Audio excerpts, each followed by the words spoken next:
Start करते हैं बच्चों। तो आज की क्लास में मैं मेनली आपको समझाना चाहूँगी कि बोहर्स थ्योरी के बाद ऐसा क्या हुआ था। बोहर्स के बाद हम लोगों ने देखो क्या चीज़ें पढ़ ली थी प्रीवियस क्लास में। हम लोगों ने बोहर्स के बाद ड्यूअल नेचर ऑफ लाइट पढ़ा,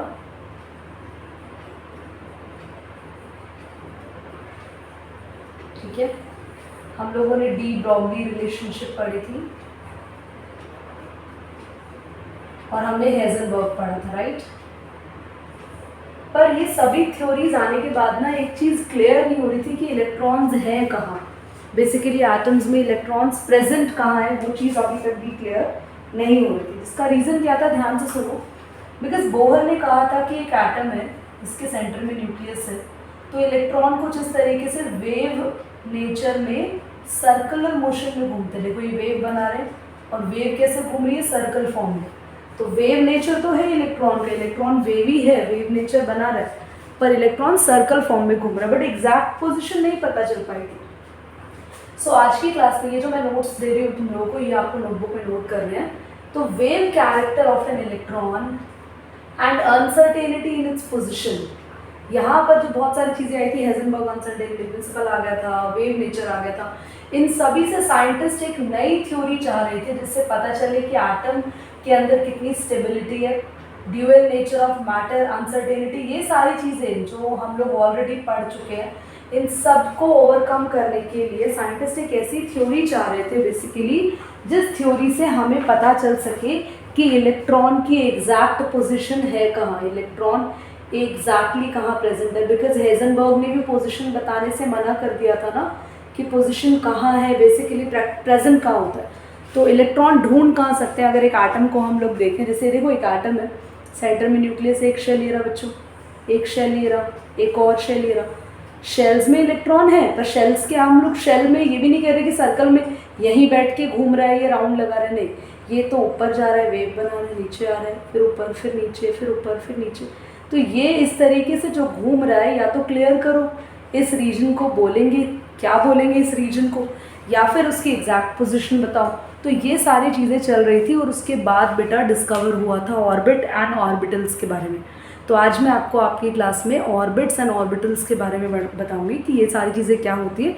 ये जो मैंने बोर्ड पर अभी लिखा, दिस इज़ ऑल अबाउट कि ऑर्बिट्स और ऑर्बिटल्स ढूंढे क्यों गए थे, होते क्या है वो भी सीखेंगे, ढूंढे क्यों गए थे वो सीख चुके हैं। बिकॉज एक इलेक्ट्रॉन जो इस तरीके से वेव फॉर्म बना के घूम रहा है, वो इलेक्ट्रॉन एग्जैक्टली प्रेजेंट कहाँ है, अगर यहीं घूम रहा है तो इस रीजन को क्या बोलेंगे, इस स्पेस को क्या बोलेंगे जहाँ इलेक्ट्रॉन घूम रहा है, ठीक है। तो आगे कंटिन्यू करते हैं। सो बेटा यहाँ पर एक कॉन्सेप्ट आया था स्क्रोडिंजर वेव इक्वेशन का। स्क्रोडिंजर वाज द साइंटिस्ट, इसने एक वेव इक्वेशन आपके सामने दी थी, this is the wave equation. ये बस आपको लर्न करनी है, कोई भी और क्वेश्चन बेटा इसके ऊपर नहीं आएगा। सिर्फ ये वेव इक्वेशन क्यों दी गई थी, जिससे हम इलेक्ट्रॉन का रीजन पता लगा सकते हैं कि इलेक्ट्रॉन सबसे ज़्यादा कहाँ पर मिलेगा। पर हाँ, आपके पास अगर कोई क्वेश्चन आता है तो वो आ सकता है, व्हाट इज़, ये देखो दिस इज शाई स्क्वायर। शाई स्क्वायर क्या होता है वो मैं लिख देती हूँ, शाई क्या होता है वो, बस ये दो क्वेश्चन आपसे पूछे जा सकते हैं तो उन्हें लर्न कर लेना। शाई square is the probability density and शाई इज द प्रोबेबिलिटी एम्पलीट्यूड। मैं थोड़ा सा आपको क्लियर करती हूँ, ये क्वेश्चन आई क्यों थी, ध्यान से सुनेंगे सभी। तो जब ये कंफर्म नहीं हो रहा था कि इलेक्ट्रॉन किस स्पेस में, किस जगह, न्यूक्लियस के आसपास कहाँ पर सबसे ज़्यादा इलेक्ट्रॉन मिलेंगे, एग्जैक्टली कहाँ मिलेंगे, तो बच्चों ये इक्वेशन आई थी। इस इक्वेशन में शाई क्या होता है, प्रोबेबिलिटी एम्पलीट्यूड। प्रोबेबिलिटी एम्पलीट्यूड, जैसे ये वेव बन रहा है ना, वेव बेटा, ये वेव कितनी ऊपर तक जा रही है और कितनी नीचे तक जा रही है, ये देखो। तो इस मैक्सिमम ऊपर तक, मैक्सिमम नीचे तक, कहाँ तक ये वेव जा रही है, इलेक्ट्रॉन वेव में घूम रहा है ना, तो इस प्रोबेबिलिटी एम्पलीट्यूड को हमने यहाँ पे बोला शाई। और शाई स्क्वायर होता है प्रोबेबिलिटी डेंसिटी। डेंसिटी का मतलब वो एक रीजन, इसके आसपास इलेक्ट्रॉन घूम रहे हैं ना, मान लो ये सारे इलेक्ट्रॉन स्टार, इलेक्ट्रॉन ये शेल में, शेल के ऊपर थोड़ी बैठा रहता है बेटा, उसके नीचे, उसके ऊपर, उस पर, इस तरीके से घूमता रहता है, क्योंकि वो वेव बनाता है ना, ऊपर नीचे घूमते रहते हैं। तो वो रीजन जहाँ सबसे ज़्यादा इलेक्ट्रॉन मिलेंगे तो उसे बोलते हैं प्रोबेबिलिटी डेंसिटी, शाई स्क्वायर। ये सब वेव मैकेनिक्स में है और फिजिक्स में इसके बारे में पढ़ेंगे, केमिस्ट्री में इतना डिटेल नहीं है। केमिस्ट्री में बस ये है कि स्क्रोडिंजर क्यों आया था, स्क्रोडिंजर बस ये बताने आया था हम लोगों को कि कहाँ पर किस रीजन में सबसे ज़्यादा इलेक्ट्रॉन मिलेंगे, और हमारी केमिस्ट्री में वो रीजन होता है बच्चों ऑर्बिटल। ये आप याद रखेंगे, ये सबसे इंपॉर्टेंट लाइन है इस पूरे जो बोर्ड पर लिखा है कॉन्सेप्ट की। हाँ, ये ऊपर वाली इक्वेशन आप लोग लर्न कर लो, 1 मार्क में पूछ सकते हैं, बट बहुत रेयर चांसेस है कि पूछी जाए। मोस्ट इंपॉर्टेंट चीज़ जो यहाँ बोर्ड पे लिखा है वो है ऑर्बिटल। ऑर्बिटल समझा देती हूँ क्लास। देखो, ये न्यूक्लियस है, ये एक शेल, ये एक और शेल, ये एक और शेल। इस शेल का इलेक्ट्रॉन देखो यहाँ घूमेगा, ऐसे घूमेगा वेव की फॉर्म में, ऊपर नीचे ऊपर नीचे ऊपर नीचे, ठीक है। अब वो इलेक्ट्रॉन यहाँ नहीं जा सकता, जहाँ मैंने डॉट बनाया यहाँ नहीं जा सकता, वो यहीं घूमेगा जहाँ जहाँ वेव बन रही है, जहाँ जहाँ मैं वेव बना रही हूँ। तो इस रीजन को बोलते हैं ऑर्बिटल। याद रखेंगे, ऑर्बिटल वो स्पेस है, एक शेल के आसपास का स्पेस हुआ ना, देखो शेल तो यही हुआ ना, डार्क कर दो थोड़ा सा, तो शेल तो बस यही हुआ जो मैं डार्क कर रही हूँ, ये शेल हुआ। पर इस शेल के आसपास का स्पेस देखो, जैसे ये शेल है ना, ये शेल तो ऑर्बिट हुआ, ये ऑर्बिट हुआ, इसके आसपास का स्पेस जहाँ तक मैक्सिमम इलेक्ट्रॉन मिल सकते हैं वो स्पेस ऑर्बिटल कहलाता है, जहाँ पर मैक्सिमम चांसेस है इलेक्ट्रॉन्स के मिलने की, दैट इज ऑर्बिटल। करना क्या है, इस पूरा जो बोर्ड पे लिखा है कॉन्सेप्ट में, ये स्क्रॉडिंजर वेव इक्वेशन है, ये आपको एज इट इज लर्न कर लेनी है, इसकी ज़्यादा डिटेल्स नहीं पढ़नी है। शाई स्क्वायर को क्या कहते हैं, शाई को क्या कहते हैं, this you have to learn only. Main thing जो अब समझना है दैट इज ऑर्बिटल। ऑर्बिटल याद रखना है आपको, ऑर्बिटल का कॉन्सेप्ट क्लियर होना चाहिए। ऑर्बिटल क्या है, एक ऐसी जगह, एक ऐसा स्पेस शेल के आसपास जहाँ सबसे ज़्यादा मैक्सिमम चांसेस हैं इलेक्ट्रॉन के मिलने के। आगे देखते हैं, आगे कॉन्सेप्ट पढ़ते हैं। नेक्स्ट कॉन्सेप्ट पढ़ेंगे ऑर्बिट और ऑर्बिटल का। अगर हम बात करते हैं ऑर्बिट ऑर्बिटल की, जैसे किसी एटम को ड्रॉ करते हैं, सेंटर में न्यूक्लियस है, तो ये जो सर्कल नज़र आ रहे हैं, this circle is called orbit. ये ऑर्बिट होता है। ऑर्बिट्स हमेशा सर्कुलर फॉर्म में होते हैं, सर्कल फॉर्म में होते हैं। ये एक डेफिनेट पाथ है, एक डेफिनेट रास्ता है, पाथ है, आपको दिखाई दे रहा है कि हाँ ठीक है सर्कुलर पाथ में है। ये न्यूक्लियस के अराउंड एक सर्कुलर पाथ में होता है और ये प्लेनर मोशन में होता है। प्लेनर का मतलब होता है यहाँ पे एक सिंपल प्लेन है, सिंगल प्लेन है। प्लेन मतलब जैसे मेरा हैंड ये दिख रहा है आपको, एक सिंगल प्लेन नज़र आ रहा है, मतलब एक ही 2 डायमेंशन में अगर कोई सर्फेस नज़र आती है तो हम इसको बोलते हैं ये प्लेन है।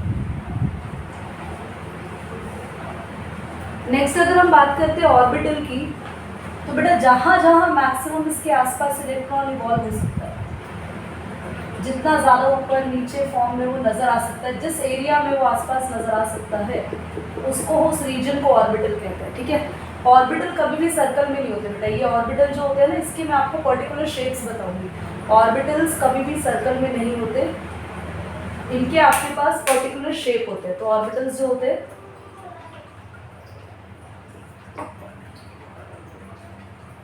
they have a perfect shape, they have a particular shape। बात करते हैं अगर हम ऑर्बिटल्स की, तो ये 3D व्यू होता है यहाँ पे, दिस इज 3D। ये 3D क्यों है, क्योंकि जैसे मैं मान लो मैं एक सर्कल तुम्हारे सामने अगर एक दिखाऊँ, ये सर्कल है, ये सर्कल तो मैंने प्लेन में बना दिया। अगर इसके आसपास का एरिया मैं बना रही हूँ तो देख रहे हो आप लोग, ये पूरा 3D व्यू है। यहाँ पे एक्स एक्सिस भी बन गई, वाई एक्सिस भी बन गई, जेड एक्सिस भी बन गई। मतलब एक, अगर आप अपने कमरे में ही देखो, अपने कमरे में एक दरवाज़ा देखो, खाली डोर, तो वो एक 2D व्यू है, एक प्लेन आपको दिखाई दे रहा है। पर अगर मैं पूरे कमरे का एरिया तुमसे पूछूं तो वो एक 2D व्यू नहीं है, वो 3D व्यू है। पूरा का पूरा एक 3 डायमेंशन में आपका रूम होता है, हर जगह से आप उसको एग्जामिन कर सकते हो। तो ऑर्बिटल्स जो होते हैं बेटा, ये 3 डायमेंशनल होते हैं, 3D व्यूज़ होते हैं। और ऑर्बिट जो होता है वो एक सिंगल प्लेन पे होता है। अगर हम कह सकते हैं यहाँ पे ये एक 2 डायमेंशनल व्यू होता है। अगर आपको 2 डायमेंशनल 3 डायमेंशनल में कोई भी इशू है तो मैं नेक्स्ट क्लास में इसको दोबारा से क्लियर कर लूँगी। ऑर्बिट और ऑर्बिटल्स के अंदर डिफरेंस एग्जाम में आएगा। आगे कंटिन्यू करते हैं, स्टार्ट करते हैं बच्चे। क्वांटम नंबर्स पढ़ेंगे। तो सबसे पहले मैं क्वांटम नंबर्स की डेफिनेशन बोलना चाहती हूँ, आप सब लिख लीजिएगा। Once you see the video kindly write down. Quantum numbers are defined as quantum numbers are defined as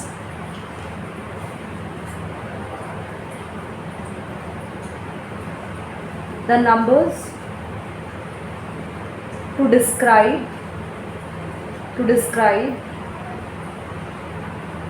describe each and every electron, to describe each and every electron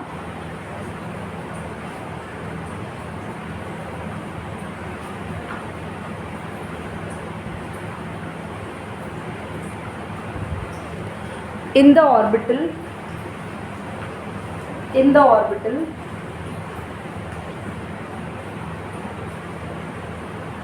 or different orbitals called quantum numbers, or different orbitals called quantum numbers. बहुत ध्यान से सुनेंगे बच्चों.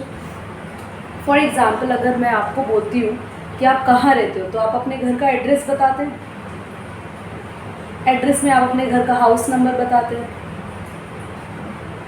ठीक है, locality बताते हैं आपकी, फिर सिटी बताते हैं, है ना. फिर उसके बाद आप लोग अपना पिन कोड बताते हैं. उसके अलावा बहुत सारे बच्चे स्ट्रीट नेम और काफ़ी कुछ चीज़ें अपने एड्रेस में लगाते हैं. तो जैसे आपका अपना इंडिविजुअल एड्रेस होता है, वैसे ही क्वांटम नंबर्स भी इलेक्ट्रॉन के एड्रेस है. सो क्वांटम नंबर्स भी इलेक्ट्रॉन के एड्रेस कहलाते हैं. तो क्वांटम नंबर्स में सबसे फर्स्ट टाइप का क्वांटम नंबर होता है प्रिंसिपल क्वांटम नंबर. तो प्रिंसिपल क्वांटम नंबर की डेफिनेशन लिखेंगे सबसे पहले. This is the quantum number which determines the main energy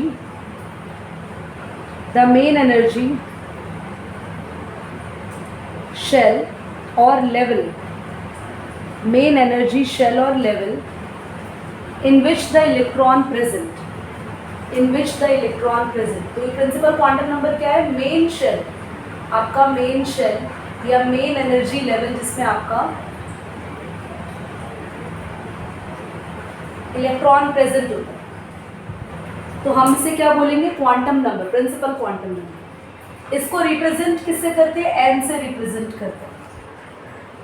तो आपका जो इलेक्ट्रॉन जिस शेल में प्रेजेंट है उसको प्रिंसिपल क्वांटम नंबर बोलेंगे. इसको एन से लिखेंगे.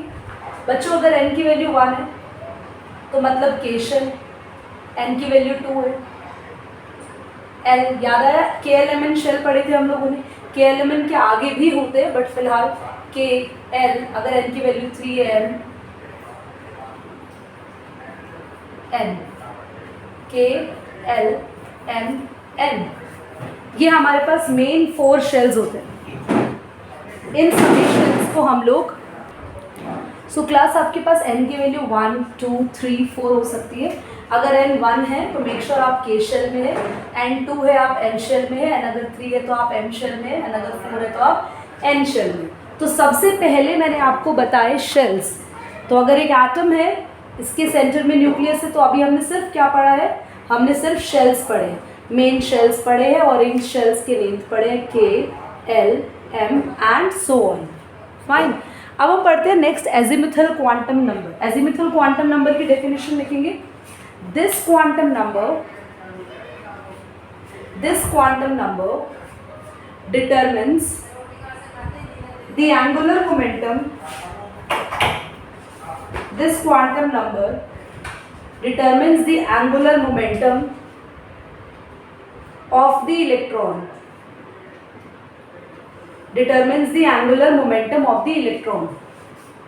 And it is also called as subshell.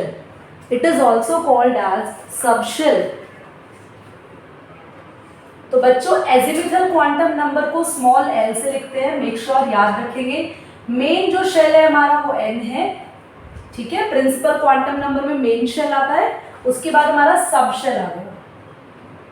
अब दीदी ये सब शेल क्या हो गए? सुनो ध्यान से.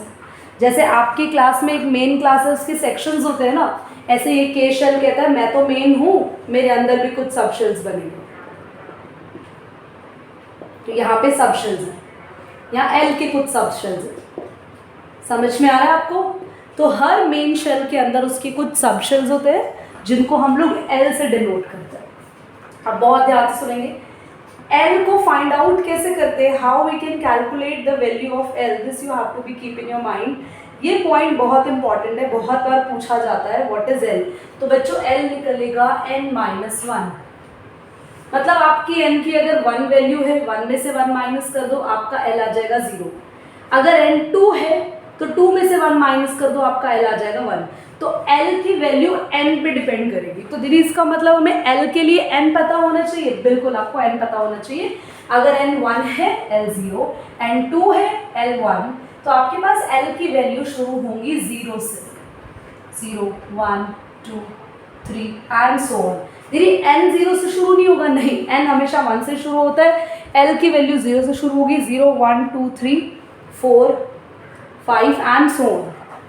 अब अगर l 0 है तो वो होगा हमारे पास, ध्यान से सुनेंगे, s subshell, s p d f, this is so on, keeps on चलेगा, s p d f g h। ये बस आपको तो एस पी डी तक ही याद करना है, आपको इतना लर्न ही नहीं करना, you have to learn up to s p d, ठीक है। एफ भी लर्न करना है, एफ भी लर्न करना है, जी भी लर्न करना है, जी एच नहीं करना है, जी एच इतने इंपॉर्टेंट नहीं है, आपको एफ तक लर्न होने चाहिए, ठीक है। तो सबको समझ में आया आपके पास यहाँ पे। तो एल की वैल्यू जो है 0 1 2 3 4 5, ये सारी वैल्यूज़ एल की वैल्यूज़ कहाँ से निकलेंगी, एन से निकलेंगी। आपको अगर n पता होगा, आप बस n की वैल्यू को यहाँ रखेंगे, उसमें से 1 माइनस करेंगे, आपके पास l आ जाएगा। इतना क्लियर हो गया। n की वैल्यू क्या होगी, n कहाँ से शुरू होगा, n1 k, n2 l shell, n3 m shell, n4 n shell. n1 है तो उसके लिए l 0 आएगा, n अगर 2 है, 2 माइनस 1 तो l की वैल्यू 1 है। तो ये अब हम और डिटेल में आगे पढ़ेंगे, पर पहले इतनी चीज़ आपको क्लियर हो गई होगी। मैग्नेटिक क्वांटम नंबर पढ़ाने से पहले मैं आपको n और l को और क्लियर करूँगी। I clean the board and make you clear one more thing about this. So now you have to see the table very carefully, बहुत ध्यान से इस टेबल को समझेंगे बच्चों। मैंने कहा था जैसे ही n आ जाएगा, आपको l निकालने के लिए क्या फॉर्मूला लगाना है, n माइनस 1 करना है, आपका l आ जाएगा, ठीक है। तो बच्चों 1 में से 1 गया, l क्या आया 0, l क्या आया 0।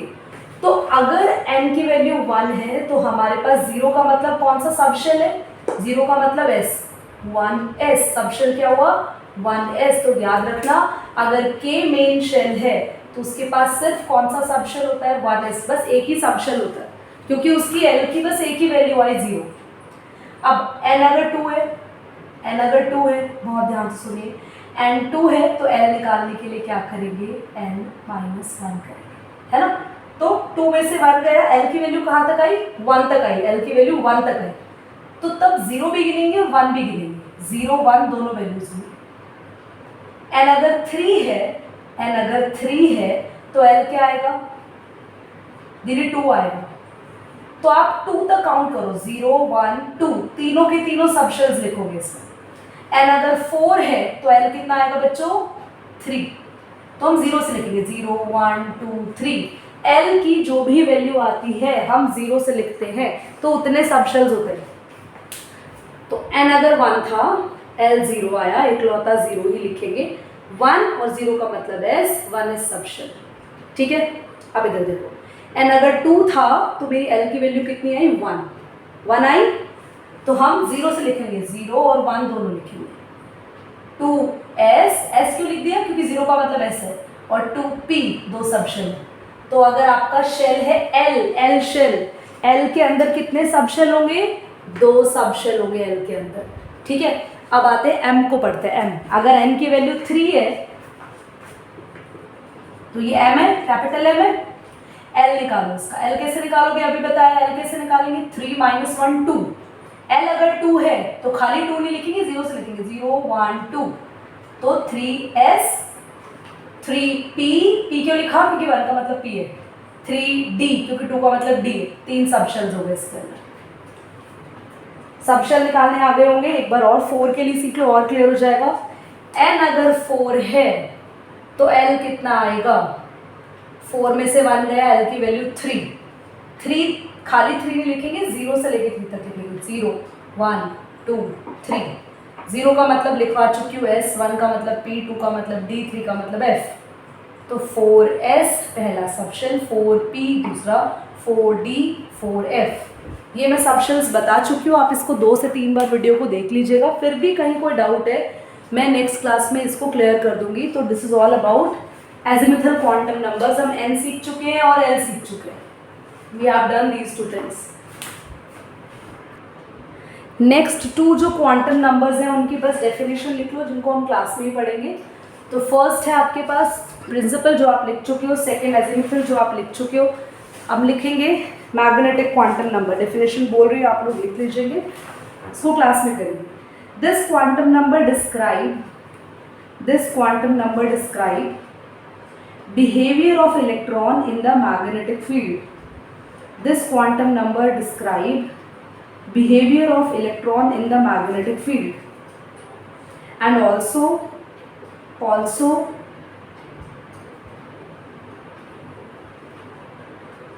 this quantum number help to give us the number of orbitals. तो मैग्नेटिक क्वांटम नंबर जहाँ तो हमने हेडिंग डाली है बच्चों, वही ब्रैकेट में लिख लो ऑर्बिटल्स, इससे आपको ऑर्बिटल्स पता चलता है।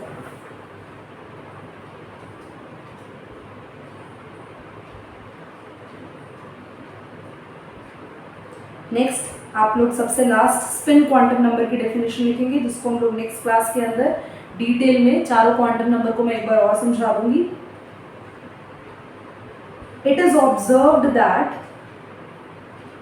electron in an atom not only revolve but also spin around its own axis, छोटा सा ही है वैसे, एक बार सीख ही लो बच्चों, ऑर्बिटल वाला कॉन्सेप्ट भी और स्पिन वाला भी क्लियर ही हो जाएगा। डाउट्स में नेक्स्ट में ले लूँगी। देखो n वैल्यू पता चली थी 1 2 3 4, l कैसे पता चला था, n में से 1 माइनस कर देंगे तो 1 में से 1 गया l 0, फिर 2 में से 1 गया l की वैल्यू 2 आएगी, पर हम क्या लिखते हैं, सॉरी l की वैल्यू 1 आएगी, हम लिखेंगे 0 1। 3 में से 1 गया l की वैल्यू 2 आएगी, पर लिखेंगे 0 1 2। 4 में से 1 गया l की वैल्यू 3 आएगी, लिखेंगे 0 1 2 3। ठीक है, ये तो समझा दिया था आपको। Now m is the magnetic quantum number जो हमें ना ऑर्बिटल्स बताता है, कितने ऑर्बिटल्स हैं। तो बच्चों ऑर्बिटल बहुत आसान है, अगर l की वैल्यू 0 है तो 0 ऑर्बिटल, l की वैल्यू देखो कहाँ तक जा रही है, 1 तक जा रही है, तो आप लिखेंगे -1, 0, +1, 3 ऑर्बिटल है यहाँ पे, -1 0 +1 3 ऑर्बिटल। l की वैल्यू देखो मैक्सिमम कहाँ तक जा रही है बच्चों, 2 तक, तो -2 -1 0 +1 +2, बस नंबर लाइन की तरह लिख दो इसे। यहाँ l की वैल्यू कहाँ तक जा रही है बेटा, 3 तक, तो आपको लिखना है -3 -2 -1 0 1 2 3 बस।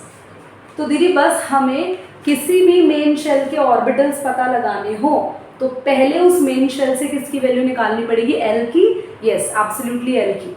पहले जो भी मेन शेल की वैल्यू है 4 है जैसे मेन शेल, तो 4 में से 1 माइनस करो, l कितना आया 3, फिर -3 से लेके +3 तक नंबर्स लिख दो, जितने नंबर्स लिखे उतने ऑर्बिटल्स यहाँ हैं। तो यहाँ कितने ऑर्बिटल्स है बेटा, 1 2 3 4 5 6 7, यहाँ पे 1 2 3 4 5, यहाँ 1 2 3, यहाँ पे सिर्फ 1 ऑर्बिटल। काउंट करेंगे इसे, 0 का मतलब 0 नहीं है, एक ऑर्बिटल यहाँ भी है, क्योंकि 0 यहाँ भी गिन रहे हैं ना बच्चों, समझ गए। एक ही ऑर्बिटल, यहाँ 3 ऑर्बिटल, यहाँ 5 ऑर्बिटल, यहाँ टोटल 7 ऑर्बिटल, काम खत्म हो गया। अब हम इसको और ज़्यादा डिटेल में कर लेंगे नेक्स्ट में। स्पिन भी समझा देते हैं, स्पिन क्वांटम नंबर भी सीख लो बच्चों। जब भी इलेक्ट्रॉन घूमता है न्यूक्लियस के चारों तरफ, तो वो राउंड तो लगाता है पर अपने एक्सिस पे भी घूमता है, half clockwise half anti clockwise. जैसे देखो जैसे अर्थ घूमती है ना, अर्थ कैसे घूमती है, अर्थ सन के चारों तरफ तो चक्कर लगाती है, पर साथ साथ ऐसे अपने एक्सिस पर भी घूमती है ऐसे, राइट, अपने एक्सिस पर भी घूमती है साथ साथ ऐसे, जैसे मार्कर रोटेट हो रहा है अपने एक्सिस पर, वैसे ही इलेक्ट्रॉन भी अपने एक्सिस पर घूमता है। तो इलेक्ट्रॉन या तो क्लॉकवाइज घूमेगा या एंटी क्लॉकवाइज घूमेगा। तो अगर वो क्लॉकवाइज घूमेगा तो हम बोलेंगे +½ स्पिन है, एंटी क्लॉकवाइज बोलेगा -½ स्पिन है। दीदी ये कब पता चलेगा कब क्लॉकवाइज घूमेगा कब एंटी क्लॉकवाइज घूमेगा, ये तुम्हें पता नहीं लगाना कब क्लॉकवाइज घूमेगा कब एंटी क्लॉकवाइज घूमेगा। सिर्फ इतना ध्यान रखना है कि स्पिन 2 तरीके की होती है इलेक्ट्रॉन की, +½ और -½ बच्चों इस पे क्वेश्चंस करेंगे। एक बार मैं इसको ब्रीफ रिव्यू ज़रूर करूँगी नेक्स्ट क्लास में। आज मैं यहीं पर एंड कर रही हूँ, क्योंकि इससे ज़्यादा अगर मैंने कराया तो डेफिनेटली समझ नहीं पाओगे। इतना कंटेंट पढ़ के रखना, कल ही आपकी क्लास है। कोई भी डाउट हो तो don't get hesitate, just let me know in the next class, I will definitely make you clear. So I'm going to stop the class over there.